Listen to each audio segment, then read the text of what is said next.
Hey everyone, Irene Lyon here. Welcome to this video, to this channel, and to this entire world of healing, trauma, nervous system health, and all things neuroplasticity.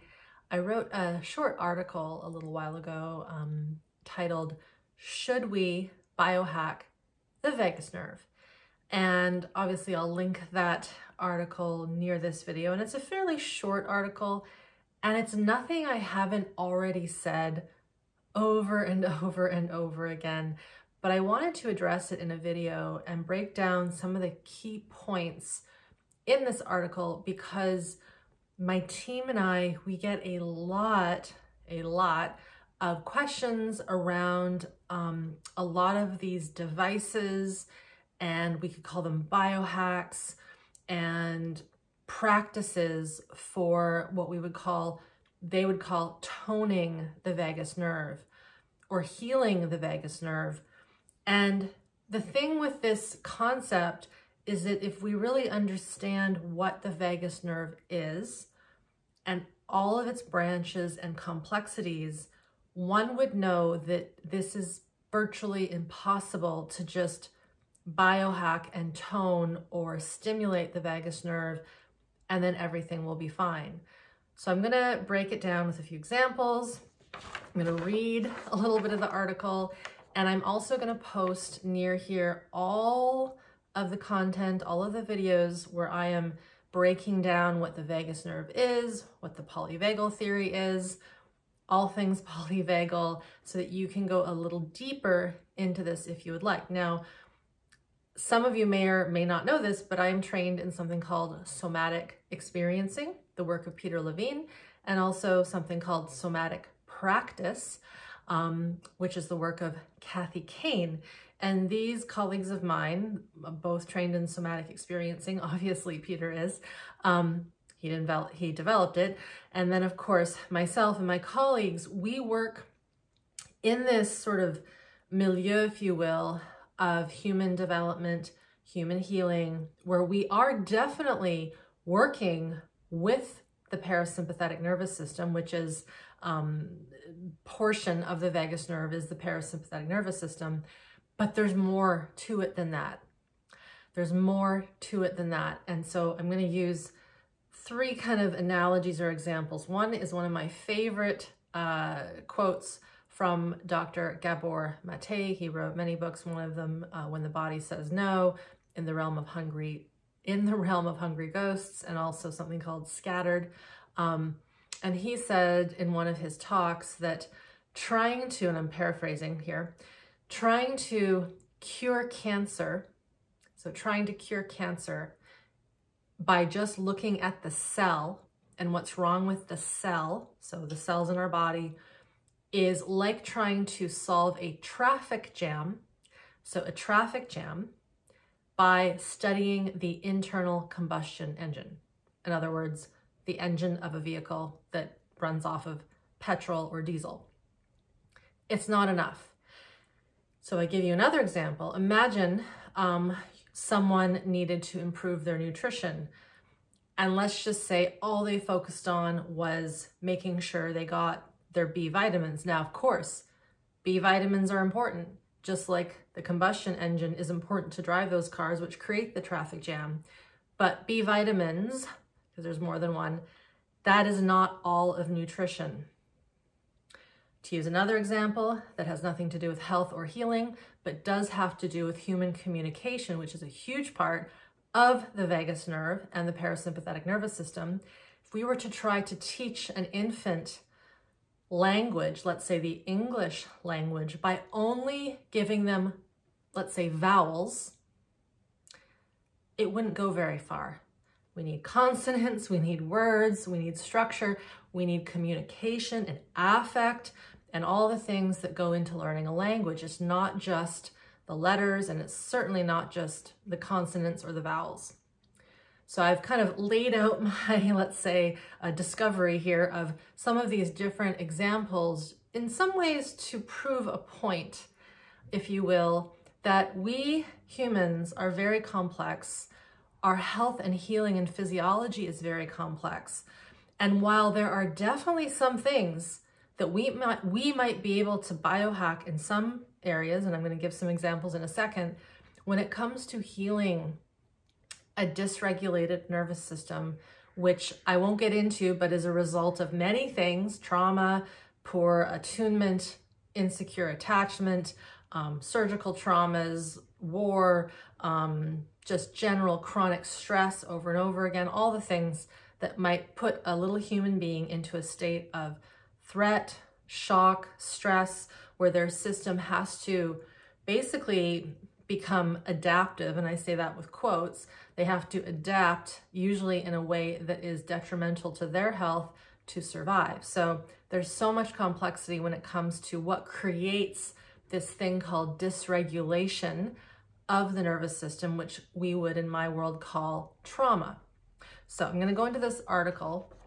And again, just a reminder, this is about why I believe, and many of my colleagues believe, that just trying to hack into one specific nerve does not make trauma healing for the entire system. So I'm going to dive in, and as I read, I'm going to interject with my own commentary on my words. So I will begin. I think one of the most misunderstood things about this cranial nerve, i.e. the vagus nerve, is that it has many different functions which shift based on environment, external stimuli, personal internal capacity, our trauma history, and social situations. For example, someone might be really good at expressing and singing and have a beautiful voice when they're in the shower, and then as soon as you put them in front of an audience, everything tightens up. Everything shuts down. Their heart starts to race. That doesn't mean that they can't sing, but the environment has put them into a different nervous system state because of the intensity of, say, the audience. Maybe they don't have the capacity to engage with that many people. Maybe they've never done it before, so they're out of practice. The wires aren't there. Maybe when they were 5 years old, they went to do their first reading expression in front of the class and they peed their pants because they got so scared, and they still have a trauma memory from that in there.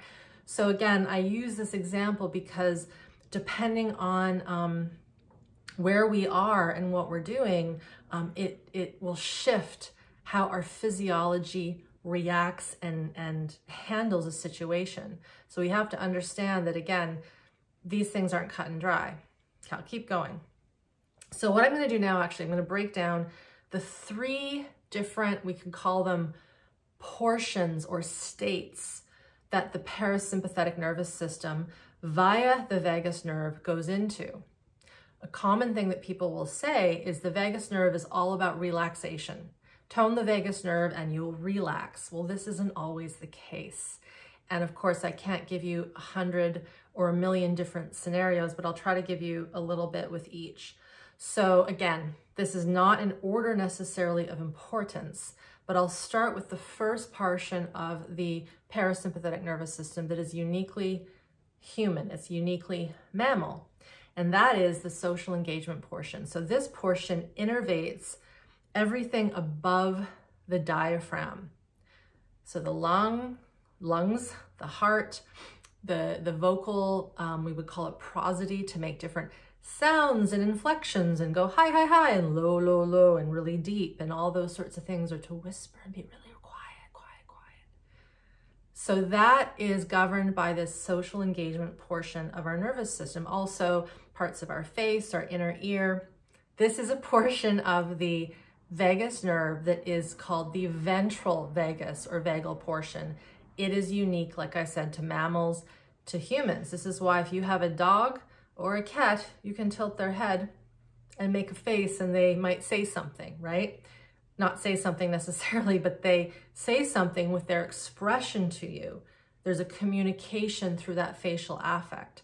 So that is part of the vagus nerve. It is the social engagement part. So I'm going to go back to the article now.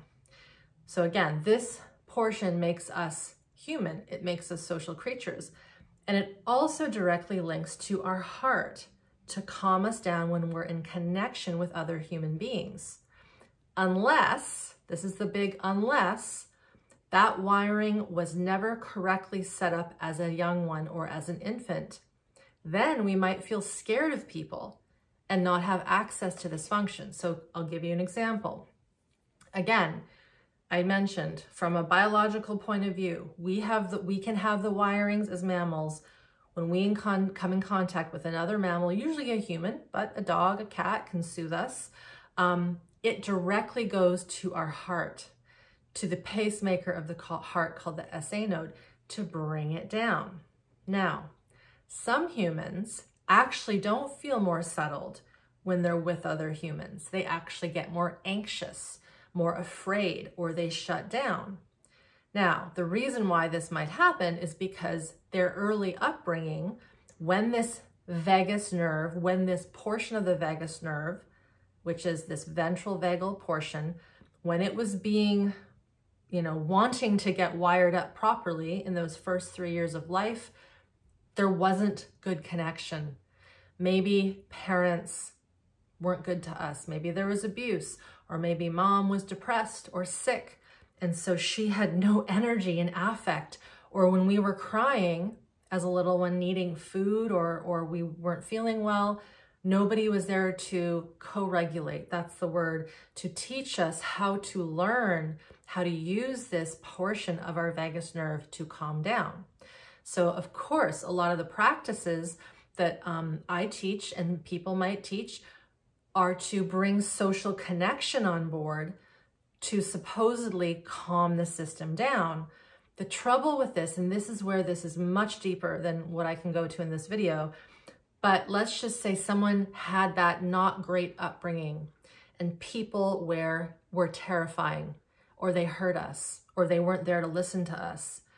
If we were to take that adult who had that kind of upbringing and get them to connect and be engaging and use their voice and all these things, I can say from experience, a person often won't have success with that because their underlying physiology, their survival stress is on guard saying, not safe, not safe. What, you want me to talk to someone? Are you insane?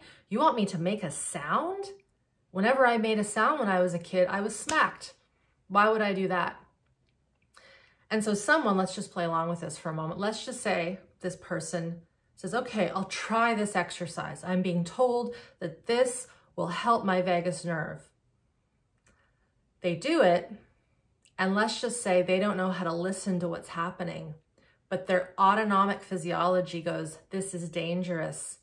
We're going to shut you down. We're going to do it so quickly and so unconsciously that you don't even realize you've just gone into another physiological state of shutdown. But the person might feel calmer because they're not feeling anymore because they've gone into shutdown. Now, this is one example. I'm sure there could be a multitude of others, but I say this because I know many of my students have come into my world because they've tried these biohacks, these exercises, these things to stimulate them, but it's blown them out of the water. And it's because of this early piece, this early trauma piece that often isn't talked about. So now you know a little bit about it. So this was the first portion of this article where I talk about this social engagement portion of the vagus nerve. Very important. The second one I'm going to talk about is what we would call the rest digest portion of the vagus nerve. So again, this is a common mistake I hear, is that someone will say, oh, the parasympathetic nervous system is all about calming down.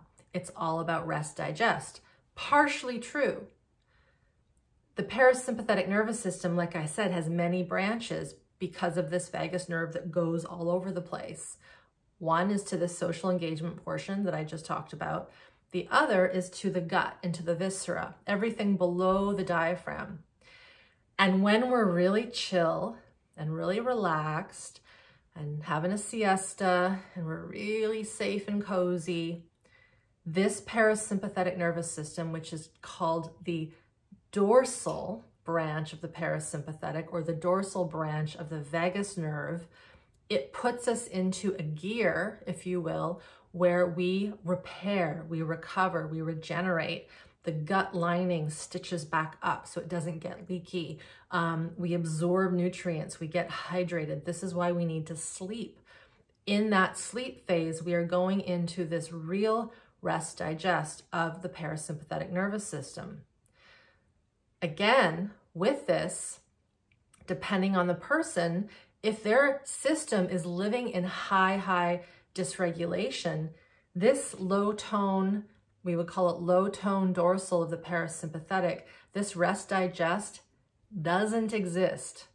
This is what creates, from what we have learned through research and studies, autoimmunity, breakdown in the body, fatigue, just low energy, poor immunity, gut problems, autoimmunity, all the things.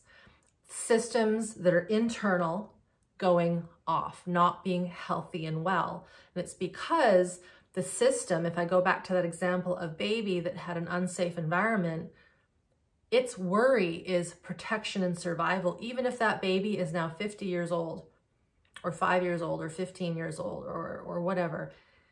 They haven't done the work to get under these survival impulses and these survival stressors that are stored and this sense of unsafety and danger. The system is not going to drop into this gear of it's chill, I can relax, I can recover, I can literally clean my cells and regenerate. It is in survival mode.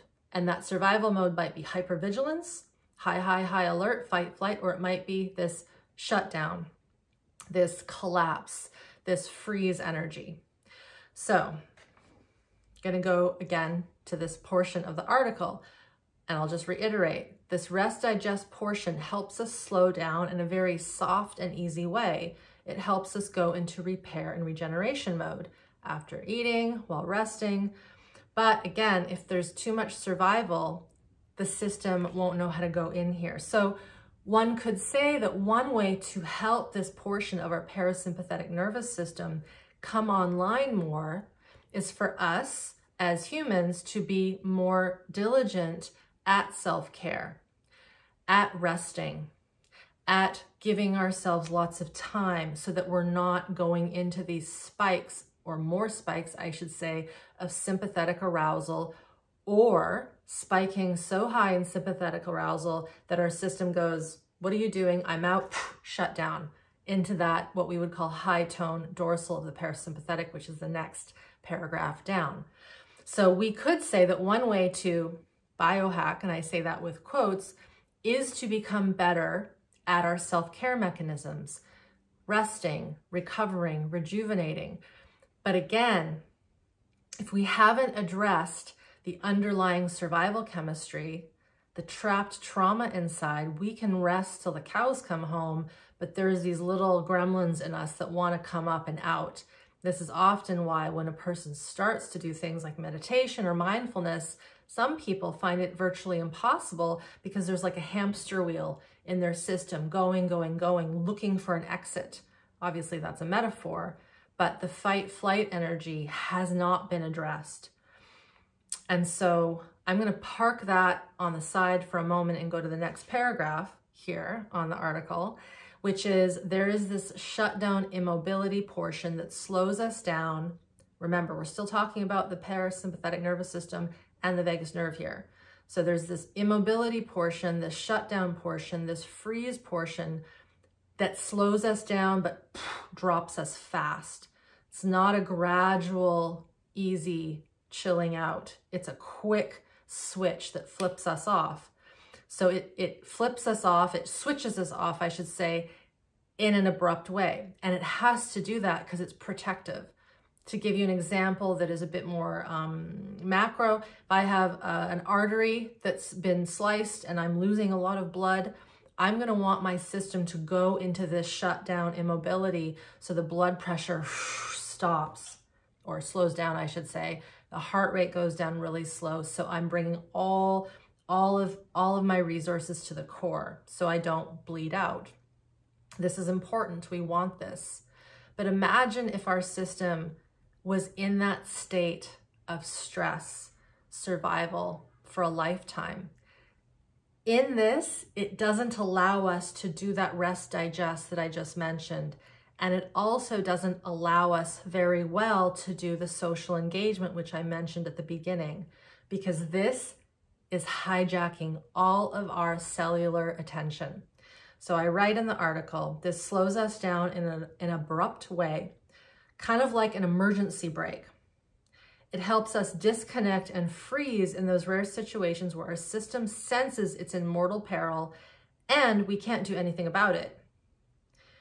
But the reality is that with early developmental trauma and such, the system can learn very easily to go into these shutdown responses. So I'll use an example.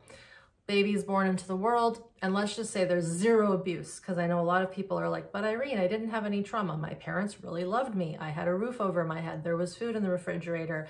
There was always clothes and warmth. Totally. But let's just say you were born and you were born with a defect on your foot and you had to immediately go into surgery. And then you had to go into kind of a situation where you couldn't move properly, or you were isolated, or you had tubes coming in and out, or catheters and IVs and all these things that, trust me, I know are very scary, even as an adult, right? You really have to work with not going into sometimes panic mode when you're connected with your body. A little infant that's, say, 2 months old, 3 months old, 6 months old, a year old, young, they don't have the cognitive capacity to say to themselves, don't freak out. This is helping you. They don't have that. Even if mama is there soothing them, there is a sense of danger and threat. And so at such a young age, if let's just say something like that occurred, and usually in those instances, there isn't just one thing, there's multiple things or checkups and those sorts of things, the little system starts to say, something's not right. The world is trying to get me. I don't understand what this is. I am going to put my system into a bit of a shutdown response. And it's natural, it's protection. And as I do more of my work, and as I talk to my students, and of course, when I was in private practice, so often as I would start to talk to these clients and students, they would start to share, oh gosh, oh, I was in an incubator. I was born premature. I was adopted. I did have leukemia, and I had all these blood tests and all the cancer therapies, and it was terrible, but I don't remember it. So it must not be a problem, right? Not true. We remember it, but in the somatic nervous system physiology of our bodies. So I give you that long kind of example to show, to give you this idea that it doesn't have to be these big abuses that occur to us when we're little. It could be something life-saving that we need, but the physiology still sees it as threat, even though we survive, right? And so I share this because if we go back to this idea of biohacking the vagus nerve, if a little person is now a big person and they've never considered how brilliant and strategic the nervous system was at shutting down, at protecting, at staying in functional freeze, navigating a very, we would call thin window of tolerance, we can add a stimulus that, let's say, is electrical in nature to these nerves, or even a breath exercise, or something like that, and the system doesn't have the capacity to know what to do with the byproduct of that stimulus. Now, I'm not saying that that's always going to be the case, but again, with experience, I've heard that a lot of these techniques can be way too much for a system that is still, in a sense, as if it was that little infant in that incubator, right? Humans are so complex. How is it that we are able to drive cars and create things and be functional and academic in our world, but our nervous system physiology is still very, very embryonic and infantile and immature? And this is just how it is. This is where we are right now in humanity. We're learning that it's super important to understand these early situations so that when we do go to heal at this level, we're not just throwing a net out with one solution and saying, let's see what happens. Very important to understand the nuances of these nerves. So to repeat, we've got this vagus nerve. We have this parasympathetic nervous system. The vagus nerve is part of this parasympathetic nervous system. Part of it is this social engagement. Part of it is rest, digest. And part of it is this immobility, this protection. We need all three, but we need to, as human mammals, we want to live primarily in that social engagement world and in the rest, digest world. That is where we're in, we would call high levels of oxygen. We're getting lots of good nutrients to the system. We're repairing the system. We're not constantly living in a state of shutdown or in a state of sympathetic arousal. So I'm going to talk to that just for a moment. One of the things, again, that I see get missed when people talk of the polyvagal theory and the vagus nerve and healing it is this sympathetic nervous system, which is part of the polyvagal response in many ways. If there is a threat, often humans try to engage through that social engagement. If they realize, I'm not calming this situation down, we might go into a bit of sympathetic. Okay, well, maybe I can flee, or maybe I can try to defend myself. That doesn't work. We then go to the next portion, the shutdown. And so let's just say human being in their 50s, they want to heal their trauma. They've heard about the importance of the vagus nerve, very important. The parasympathetic nervous system, very important. And they're given tools to calm via connection through toning, which I teach in my classes. We teach how to stimulate the vagus nerve through sound. This is something I learned through the work of Peter Levine. This is great. We need to sometimes do this, but in the work that I'm doing with my folks and in the SE context, I hope at least my colleagues are doing this, we have to prepare the system. We have to lay the foundation so that when we do that toning voice, that sound, or we do something to stimulate the system a little bit in a titrated way, the after effect can be handled. The person has the capacity to feel the big swing of energy. And one thing that sometimes can come through when we start to stimulate the system and wake it up out of its shutdown isn't connection, it isn't rest, digest, it is, I want to kill someone, or I want to run. Those are the sympathetic, adrenalized actions, fight, flight, that never got to be expressed. If I think about or talk about, again, that baby in an incubator or in the surgical arena, they're being held down for something because they weren't being put under anesthesia for whatever reason, which happens sadly a lot. Their little paws or their little arms are trying to get and break, and then they're being held down. And so as they get held down, they go into shutdown. They go into immobility because they can't fight. But that fight flight is stored in their somatic physiology. Fast forward to when they're 50, they start doing these toning exercises without any understanding of this nervous system of theirs. They stimulate something inside. It opens up the chest cavity, sometimes literally the feelings that are in there. And there is all of a sudden this urge to run or to hit or to kill. And they think they're going crazy because this is not what I signed up for. I did not sign up for violence or feeling like I want to harm someone or something or, destroy my living room. But this is a very natural response when something has been stored at that high level of intensity, like a child being held down when they want to break free. So I wanted to add that bit of sympathetic nervous system in there of fight, flight, because I also find that that gets missed in a lot of the talk when it comes to this polyvagal world, the vagus nerve, the parasympathetic nervous system. Like I said at the top of this video, I know this is getting a bit long, we can't just look at one thing, right? Remember my example of the B vitamins or the internal combustion engine, or just working with consonants and vowels when learning how to speak the English language. We need to look at the whole picture. And sometimes we have to understand the whole picture before we actually start to practice anything, so that when we do start to experiment, because it's essentially an experiment, these exercises, even that I offer people, even though they've been tried and tested over many years, we're still doing a bit of an experiment. It's like, let's see what happens. But I would never want that experiment to happen without foundation, knowledge, context, support, containment, all that stuff. So I'm going to end it there.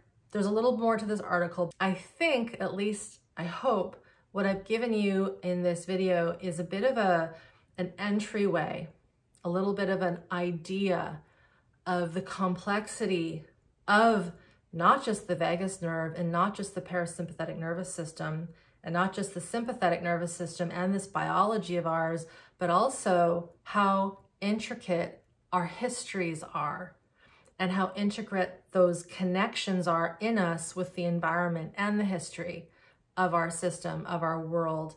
And of course, in this moment, doing the work, what do we have access to now, right? Do we have the capacity and the support to move through these big, intense survival responses that have been held inside for some of us decades and decades? So in light of this desire to biohack and heal quickly, and I get it, we don't want to be dealing with the stuff that we've been dealing with for decades and decades. We want it fixed like yesterday. I totally get it. But I'm here to just reiterate and say, when we can do this work with a little bit more of a long view, long-term approach, lifestyle approach, bringing all the pieces together, things actually start to unfold a little more organically. We don't have to hack into the system. We don't have to stimulate it and just wait and see what happens. We go into the work, the healing work, with a little more nuance, a little more subtlety, and a lot more education and understanding of what is inside, what could potentially occur, and what might give us the indication that we have to step back a little bit. We might have to titrate a little bit more, not go as big, not as fast. So thank you for listening. Again, check out that article, Should We Biohack the Vagus Nerve? My answer to that is no, I don't think we should. I think that we need to understand it. I think we need to understand these systems and then go into this healing with a much more broader definition of what healing the vagus nerve is all about. Thank you so much for listening and watching. I know it was a bit longer today. Leave a comment below. If you're watching this on YouTube, leave a comment, leave a question. My team will answer your questions. They are experts in this area. And also be sure to check out the other videos that I have done all on the polyvagal theory and the vagus nerve. Bye for now.